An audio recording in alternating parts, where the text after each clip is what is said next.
পশ্চিমবঙ্গের নির্বাচনে বাংলাদেশ একটা ফ্যাক্টর হয়েছে, বাংলাদেশকে নিয়ে নানান বক্তব্য দিয়েছে। ভারতের অভ্যন্তরীণ নির্বাচনে যারা জিতবেন, যেই জিতুন, প্রথম কথাটা হচ্ছে আমরা আসলে পশ্চিমবঙ্গের সাথেও খুব বেশি আলাদা করে চিন্তা করতে চাই না।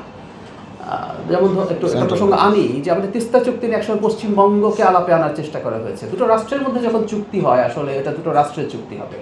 সো ভারতের অভ্যন্তরীণ রাজ্যগুলোর মধ্যে জনগণ যাদেরকে নির্বাচিত করবে, হ্যাঁ, আমরা যেহেতু আমাদের একদম নেইবারিং এবং আমাদের সবচেয়ে লম্বা সীমান্ত এই রাজ্যের সাথে আমাদের এই সম্পর্ক ইন্টারাকশন এটা কন্টিনিউ করবে।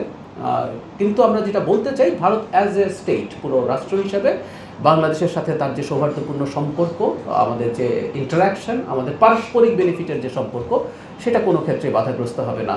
এটা নিয়ে আসলে হয়তো প্রশ্নটা এই কারণে আসে যে পশ্চিমবঙ্গের নির্বাচনে বাংলাদেশ একটা ফ্যাক্টর হয়েছে, বাংলাদেশকে নিয়ে নানান বক্তব্য দিয়েছে। আমি ব্যক্তিগতভাবে মনে করি এগুলো সব এক ধরনের পলিটিক্যাল রেটরিক।